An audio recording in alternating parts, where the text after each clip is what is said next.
అనుకుంటాను. Okay okay Tulasi Reddy గారు. వెంకటేశ్వర రెడ్డి గారు నమస్తే. నమస్తే. మీరే కేంద్రంలో అధికారంలో ఉన్నారు కానీ సరైన సపోర్ట్ లేదు అనేది మిగతా పార్టీల వాదన. ఏం చెప్తారు? రాజధాని విషయంలో, విభజన హామీలో స్పెషల్ స్టేటస్ విషయంలో మాట తప్పింది, కేంద్రం ఏం సాయం చేయలేదు అంటున్నారు. మీకు అదేవిధంగా చర్చలో పాల్గొంటున్న పెద్దలకు, వీక్షకులకు అందరికీ నమస్కారం. నమస్తే. భారతీయ జనతా పార్టీ ఆంధ్రప్రదేశ్ అభివృద్ధి పట్ల చిత్తశుద్ధితో పనిచేస్తుంది. మా పొలిటికల్ కమిట్మెంట్ కూడా అందరికీ తెలుసు. అయితే అన్ని తెలిసినా కూడా మాట్లాడడం అనేది పరిపాటిగా అయిపోయింది. ప్రత్యేకించి మిగతా ఈ రాష్ట్రంలోని కొన్ని రాజకీయ పక్షాలు, కమ్యూనిస్టులు, వీళ్ళందరూ కూడా భారతీయ జనతా పార్టీని టార్గెట్ గా చేసుకొని మాట్లాడుతూ ఉంటారు. ఎందుకంటే ఇప్పుడున్న ప్రభుత్వం ఆంధ్రప్రదేశ్ లో డబుల్ ఇంజిన్ సర్కారు. ఇప్పుడు రాజధాని నిర్మాణం కోసం మనకు సహాయం చేయలేదని చెప్తున్నారు. గతంలో 2014 నుంచి 2019 వరకు కూడా కేంద్ర ప్రభుత్వం 2,500 కోట్లు సాయం చేసింది.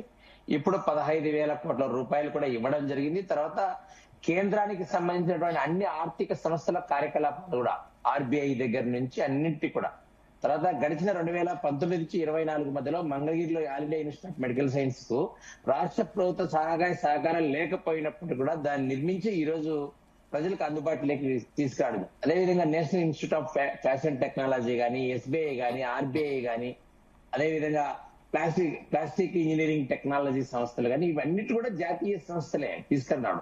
అదేవిధంగా ఇప్పుడు కడుతున్నటువంటి రాజధానిలో కూడా మనం అందరం తెలుసుకోవాల్సిన విషయం ఏంటంటే, కేంద్రీయ సదనని కేంద్ర ప్రభుత్వానికి సంబంధించిన సంస్థలు అన్నింటిలో కూడా ఆ ప్రాంతంలో ఏర్పాటు చేస్తుంది. అంటే ఈ రైల్వే స్టేషన్ 2029కి మనం పచ్చ జెండా ఊపొచ్చు రైల్వే స్టేషన్ లో. మీకు 2,200 కోట్లతో ఈరోజు 2,250 కోట్లతో నంబూరు నుంచి ఆ ప్రాంతాన్ని లింక్ చేయడం జరిగింది. ఐకానిక్ బ్రిడ్జి ద్వారా అటు సైడ్ నుంచి ఇటు సైడ్ కూడా కనెక్ట్ 57 కిలోమీటర్లు చేయడం. కాబట్టి భారతీయ జనతా పార్టీ చేస్తున్న సహాయాన్ని వీళ్ళందరూ కూడా ఏదో భారతీయ జనతా పార్టీని ఇంకొక విధంగా బూసిగా చూపి మాట్లాడే ప్రయత్నం చేస్తున్నారు. అది సరైనది కాదు. ఎందుకంటే 2019 నుంచి 2024 వైఎస్ఆర్ కాంగ్రెస్ పార్టీ ఏ విధమైన ఒక తట్టడి మట్టి కూడా వేయలేదు. పని చేస్తున్నటువంటి కాంట్రాక్టులు వెనక్కి పంపింది. ఇందులో భారతీయ జనతా పార్టీ ప్రమేయం ఏం లేదు. భారతీయ జనతా పార్టీ స్టాండ్ ముందు నుంచి ఒకటే, రైతులకు, కౌలుదారులకు వాళ్ళందరినీ కూడా చూసుకోవాలి. వాళ్ళు భూమి ఇచ్చారు కాబట్టి నమ్మకంగా వాళ్ళకి ఇవ్వాలనేదే భారతీయ జనతా పార్టీ యొక్క స్టాండ్. ఈ రోజు అన్ని అంతర్జాతీయ సంస్థలు కూడా ఈ బిడ్డింగ్ లో పాల్గొని కాంట్రాక్ట్ కూడా చేస్తున్నారు. ఈ రోజు మీరు రాజధానికి ఇటీవల మీరు ఈ 2-3 నెలలు, ఈ నెల లోపల ఎవరన్నా పర్యటిస్తే ఇదే నెలలో మనకు విషయం అంతా అర్థమైపోతుంది. ఎందుకంటే ఆ ప్రాంతంలో జరుగుతున్న నిర్మాణాలు చూస్తే మనకు ఒక క్లారిటీ వస్తుంది. ఎవరు కూడా క్షేత్రస్థాయికి వెళ్ళిపోకుండా మాట్లాడుతున్నారు.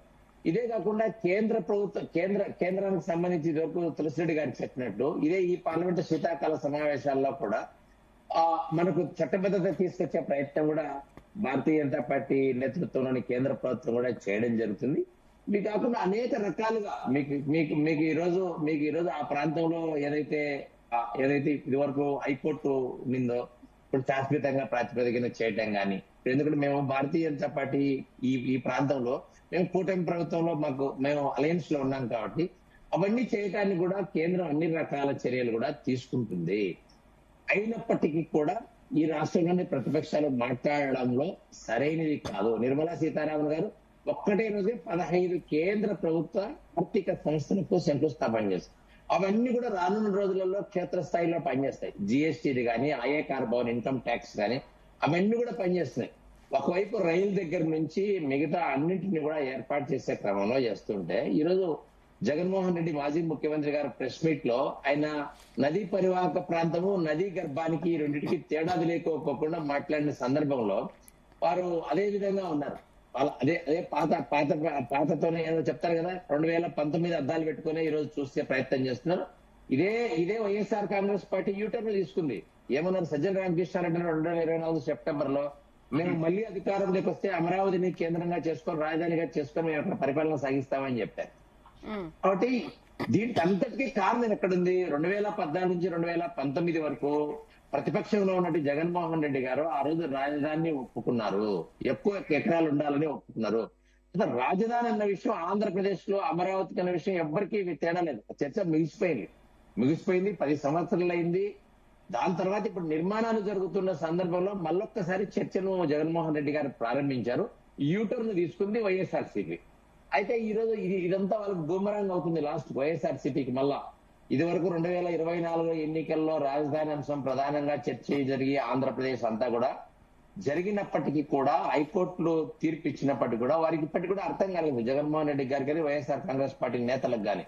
ఇప్పుడు ఒక అంశం ముగిసిన అంశాన్ని రాజధాని అనేది అక్కడ ఉంది. ఇప్పుడు మాట్లాడాల్సి వస్తే ఏం మాట్లాడాలంటే రైతులకు ప్లాట్లు ఎట్లా ఇవ్వాలా, అభివృద్ధి ఎట్లా చేస్తున్నారు, భవనం పెద్దగా కడుతున్నారు, ఏం చేస్తున్నారు అనే విషయాలు మాట్లాడుకోకుండా ఈ రోజు చిన్నగా లీక్లు ఇవ్వడం, కేంద్రం సరిగా చేయలేదని మీడియా ద్వారా చెప్పించే ప్రయత్నం చేస్తుంది. ఇది కేంద్ర ప్రభుత్వం ఆంధ్రప్రదేశ్ లో అమరావతి రాజధానిగా ఏకైక రాజధాని ఆంధ్రప్రదేశ్ కు ఒకటే రాష్ట్రం ఉండాలని ముందు నుంచి ఒకటే స్టాండ్ గానే ఉంది 2019 నుంచి కూడా.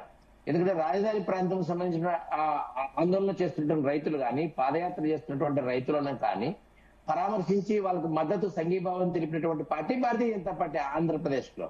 చివరకు మా పార్టీ నేతలు వెళ్తే ఆ ప్రాంతంలోని రైతులు కొంతమంది వైఎస్ఆర్సీపీకి చెందిన వాళ్ళందరూ కూడా దాడి చేసే ప్రయత్నం చేయడం కూడా జరిగింది. ఆ కేసులు కూడా ఈ రోజు నడుస్తున్నాయి. కాబట్టి వీటన్నిటికీ రాజధాని విషయంలో ఆంధ్రప్రదేశ్ లో ఏకైక విలన్ వచ్చేసి వైఎస్ఆర్ కాంగ్రెస్ పార్టీ. మిగతా ఎవరిని కూడా రాజధాని విషయంలో ఎవరికి లేదు. మిగతా విషయాల్లో ఏదైనా ఉంటే చర్చించడానికి కానీ మిగతా రాజకీయ పార్టీలకు కానీ కొంత ఒక వేరే అభిప్రాయం ఉండొచ్చు, ఏమైనా ఈ రాజధాని ప్రాంతంలో జరుగుతున్నటువంటి విషయాల మీద వాటి మీద ఉండొచ్చు. కానీ రాజధాని మార్చాలా, అది రాజధాని కాదనేది సరైనదే కాదు. వీళ్ళు 3 రాజధానులు అన్నారు, విశాఖపట్నం తీసుకెళ్లారు. విశాఖపట్నంలో ఏం చేశారు? కాబట్టి యూటర్న్ తీసుకుంటుంది వైఎస్ఆర్ కాంగ్రెస్ పార్టీ. ఇందులో భారతీయ జనతా పార్టీని కానీ, భారతీయ జనతా పార్టీ ప్రభుత్వం కానీ, ఎన్డీఏని కానీ, డబుల్ ఇంజన్ సర్కార్ను కానీ అనాల్సిన అవసరం లేదు. ఓకే వెంకటేశ్వర రెడ్డి గారు. ఎస్, మనతో పాటు జీవీఆర్ శాస్త్రి గారు కూడా జాయిన్ అయ్యారు, అమరావతి జేఏసీ చైర్మన్.